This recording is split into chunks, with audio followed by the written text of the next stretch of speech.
আসসালামু আলাইকুম রাহমাতুল্লাহি বরকাতু। আপনারা সবাই কেমন আছেন? আমি বলতেছিলাম যে আজকের যে ম্যাচটা হয়েছিল 4 নাম্বার ম্যাচ, জানেন এই ম্যাচটাতে বাংলাদেশে ওপেনিং ব্যাটসম্যান কিন্তু দারুণ খেলেছে দুইজনে, এবং সৌম্য সরকারও দারুণ খেলেছে এবং আমাদের তামিম উনিও ভালো খেলছেন। সমস্যা হলো যে ওপেনিং ব্যাটসম্যান এত সুন্দর খেলার পরও ম্যাচের রান গিয়ে দাঁড়িয়েছে, টার্গেট দিয়েছে 143 রানের।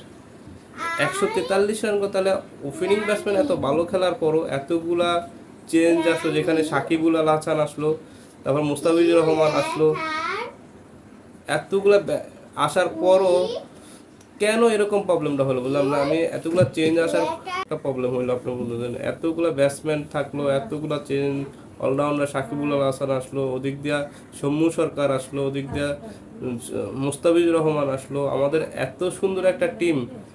এই টিম আসার কারণে আরো পাওয়ার বেশি হওয়ার কথা, যে আমাদের আরো টিমটা স্ট্রং হওয়ার কথা, সেখানে স্ট্রং হওয়ার না হয়ে কিন্তু আমাদের হইলো কি, স্ট্রং না হয়ে হইলো কি আমাদের জানেন ওখানে সমস্যা আরো বাড়লো, যে আমাদের যেখানে আমাদের বারবার ওপেনিং জুটি খারাপ খেলে, সেখানে ওপেনিং জুটি ভালো খেলছে, মিডল অর্ডার টপ অর্ডার সবাই খারাপ খেলছে, মানে কেউ রানই করে। যেখানে 100 রান করে 43 রান করতে সব উইকেট হারাই ফেলছে।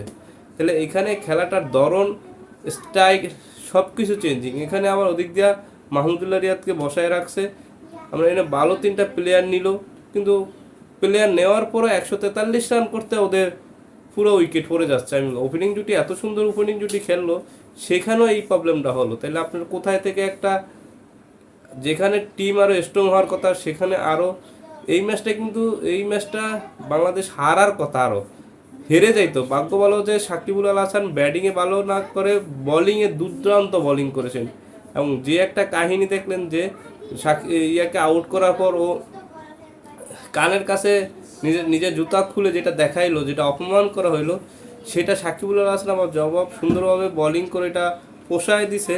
কিন্তু তারপরেও দেখেন যেটা করলো বাংলাদেশের জন্য, এটা একটা দুঃখজনক ঘটনা। যে একটা ঘটনা ঘটলো আসলে সে ঘটলো, এটা আসলে দুঃখজনক ঘটনা, কিন্তু এটা আসলে তারপরে বাংলাদেশ টিমটা, ওরা কিন্তু 38 রান করেছে, 138 রান করে অল আউট হয়েছে। সাকিবুল হাসানের বলে লাস্টে 138 রান করে অল আউট হওয়ার তারপরও ম্যাচটা কিন্তু বাংলাদেশ জিতেছে। কিন্তু এটা জিতা না, এই ম্যাচটাতে বাংলাদেশ যে রান করেছে, এই রানে আসলে আরও রান মিনিমাম, যদি ওরা 100 করে, এমনি 170, 80, 200 হওয়ার কথা, যেখানে 70 হওয়ার ইজিলি 170 রান হওয়ার কথা, সেখানে 170 তো দূরের কথা, সেখানে 143 রানে অল আউট হয়ে যায় বাংলাদেশ। এবং এতগুলা ব্যাটসম্যান থাকার পর, এতগুলা থাকার পরও কিন্তু আমাদের রানের সংখ্যা দেখলেন তো, রান 143 রানে অল আউট হয়েছে বাংলাদেশ।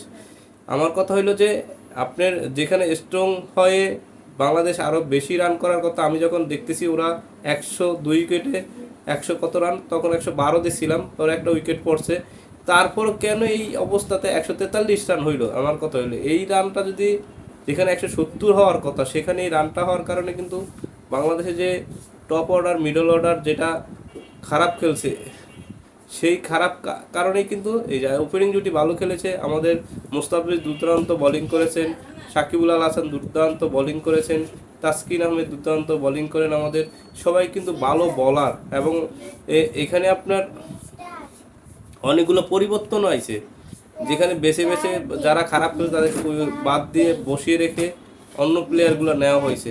সেখানে তারপরেও কিন্তু ওই পরিমাণ রানও আসে নাই, আমরা যে প্রত্যাশার জায়গায় ছিলাম, প্রত্যাশার জায়গায় হইতে পারে না। আর যে কারণটা আমাদের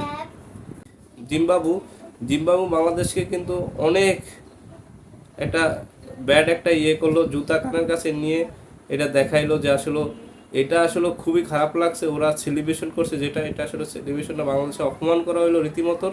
এটা আসলে যার যার এই যে খেলার জায়গায় অনেক প্লেয়ার এটা করে থাকে, কিন্তু সেইটা আমি বলছি না যে আসলে আপনার যতটুকু খেলা দেখলাম যে বাংলাদেশের জিম্বাবুর সাথে খেলতে যদি ওদের পুরা গাম ছুটে ফেলে, মানে হারার অবস্থা নিয়ে আসে, তাইলে এটা দুঃখজনক ঘটনা।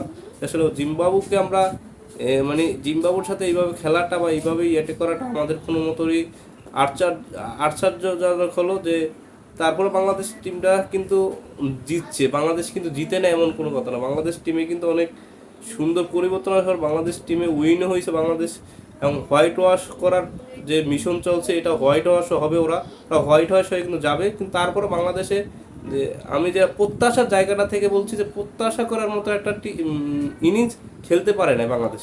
যেটা প্রত্যাশা, যে টিমটা স্ট্রং হওয়ার কথা, সেখানে ভালো খেলার কথা, সেইটা হয় না। সেখান থেকে উল্টো আমরা এই টিমটায় আমরা বুঝতে পারলাম যে এই টিম থেকে যে বাংলাদেশে যে টিমটা খেললো এই টিমটা আসলে প্রত্যাশার জায়গা থেকে না হয়ে হলো কি আমরা এটা দুর্বল টিম হয়ে গেল উল্টো, যে যেখান থেকে বাঘের গর্জনে বাংলাদেশ সেই জায়গায় না হয়ে এটা বিলাইয়ের মতো একটা আওয়াজ দিল লাস্ট।